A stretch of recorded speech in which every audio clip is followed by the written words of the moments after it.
The storm arrived without warning. One moment the sky was bright, and the next, dark clouds swallowed every trace of sunlight. Rain pounded against my windshield so hard that I could barely see the road ahead. After 14 exhausting hours at the auto repair shop, all I wanted was to get home, eat dinner, and forget about another day of struggling to keep my small business alive. Then I saw her. A black luxury SUV sat buried deep in thick mud on the side of a deserted country road. Standing beside it was a young woman wearing a soaked red dress. She was barefoot, shivering, and completely alone. Car after car drove past without stopping. Some slowed down for a second, then disappeared into the rain. I don't know why I hit the brakes. Maybe it was the look in her eyes. Maybe it was because my father always told me that a person's true character is revealed when helping someone brings no reward. Or maybe, fate had already decided that my life was about to change forever. If you believe one act of kindness can change someone's destiny, don't forget to like this video, subscribe to the channel, and leave a comment telling us where you're watching from. Your support helps us bring more emotional stories like this every week. As I stepped out of my old pickup truck, icy rain soaked my clothes within seconds. My boots sank into the mud with every step. The woman looked terrified. She had been stranded there for nearly 3 hours. Her phone battery had died.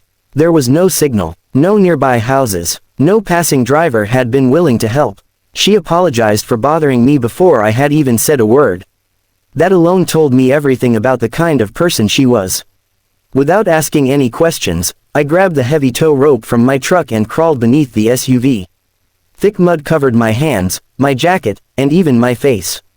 The wheels were buried almost halfway into the ground. It wasn't going to be easy. For nearly 45 minutes, I fought against the rain, the slippery ground, and my own exhaustion. Twice the rope slipped loose.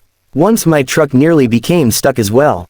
But I refused to quit. Finally, the SUV jerked forward. Its tires found solid ground. Slowly, inch by inch, the vehicle rolled free. The woman covered her face with both hands. She wasn't crying because her expensive SUV had been saved. She was crying because someone had finally stopped. She thanked me again and again, reaching into her purse to offer me money. I smiled and gently shook my head. My father taught me that kindness isn't something you sell. She looked at me for a long moment, as if trying to understand why anyone would refuse such a generous reward. Before leaving, she asked for my name. Daniel, I replied. She introduced herself simply as Victoria. Nothing more. No mention of who she really was. No mention that she came from one of the wealthiest families in the state. To me, she was just another stranger who needed help. I climbed back into my battered pickup truck and drove away through the rain. I never imagined I would see her again. Over the next week, life returned to normal. If you could even call it normal.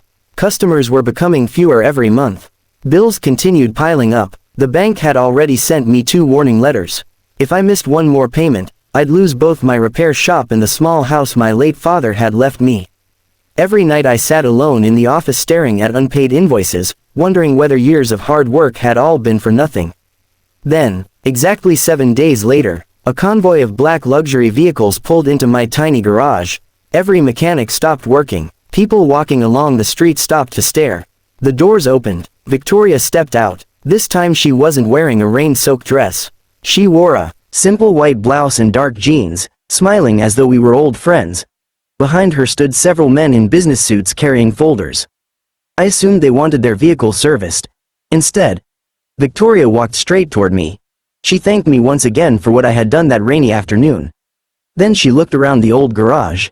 She noticed the leaking roof, the rusted tools, the worn-out equipment. She saw everything I had spent years trying to hide. Without saying another word, she handed me a sealed envelope. Inside was a business proposal that made my hands tremble. It wasn't a thank you card. It wasn't cash.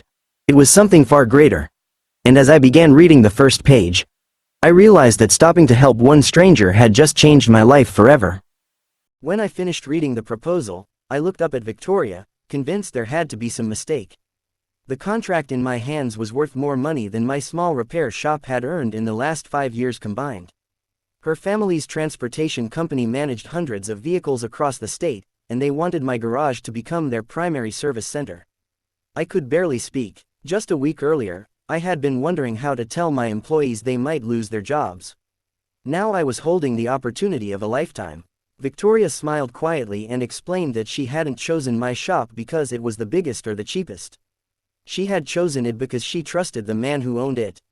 She told me that after I left that rainy afternoon, she asked her assistant to learn more about me. They discovered that despite struggling financially, I had never cheated a customer. Elderly people often received free repairs. Single parents were allowed to pay in installments. Veterans sometimes drove away without paying a single dollar because I knew they couldn't afford it. "You've been helping strangers your whole life," she said. "This is simply life helping you back." Those words stayed with me forever. Within a month, everything began to change. The old leaking roof was replaced. New hydraulic lifts were installed. Modern diagnostic equipment arrived. I hired 6 new mechanics, including 2 young apprentices who had been unable to find work anywhere else. For the first time in years, my employees walked into the shop smiling instead of worrying about whether they would still have jobs next week. Business exploded. Customers came not only because of the company contract but because people started talking about our honesty. Success didn't change who we were. It simply gave us the chance to help more people. Every Friday, we repaired one family's vehicle completely free of charge. No cameras, no publicity, no social media, just kindness. Victoria visited often. Sometimes she came to inspect company vehicles. Sometimes she brought coffee for the entire staff. Sometimes she simply wanted to sit in the office and talk about life. I learned that behind her success was a heartbreaking story. Years earlier, she had lost both her parents within 18 months. The fortune they left behind gave her everything money could buy, but it couldn't replace family. The loneliness had become so overwhelming that she often questioned whether people loved her or simply loved her wealth. That rainy afternoon had answered her question. I hadn't known her name. I hadn't known how much money she had. I had simply seen another human being in need. That mattered more to her than she could ever explain. As the seasons passed, our friendship slowly became something deeper. Neither of us rushed it. Neither of us expected it. Love grew naturally between 2 people whose lives had crossed because of a single decision on a muddy road. One evening she invited me to a charity event at a children's hospital. Watching sick children laugh as volunteers played games with them changed something inside me. On the drive home, I made another promise. No child would ever miss a medical appointment because their family's car had broken down. From that day forward, our garage repaired those vehicles completely free. Word spread throughout the community. People started calling our shop, the garage with a heart. Years later, reporters often asked how my business had become one of the most respected repair companies in the region. They expected me to talk about marketing, investments, or business strategies. Instead, I always told them the same story. It started because I stopped. Most people looked confused. Then I explained. I stopped for someone everyone else ignored. The room always fell silent. Because deep down, everyone knew they had driven past someone who needed help at least once in their lives. A year later, on another rainy afternoon, I returned to that same country road. Not because I had to. Because I wanted to remember. Victoria stood beside me as rain softly fell around us. The mud was gone. The road had been repaired. But the memories remained. I looked at the exact place where her SUV had once been trapped. "It's strange," I said. "What is? If I had been 5 minutes earlier, or 5 minutes later, we never would have met." She smiled. "Maybe some meetings are planned long before we arrive." A few months later, surrounded by family, friends, and the employees who had become part of our lives, we were married. It wasn't a lavish ceremony. It didn't need to be. The happiest moments rarely depend on expensive decorations. They depend on grateful hearts. Today our company employs more than 100 people. Our charity program has repaired thousands of vehicles for families in need. Every Christmas we donate food, clothes, and school supplies to struggling communities. People often thank me for changing their lives. The truth is, I was never the hero.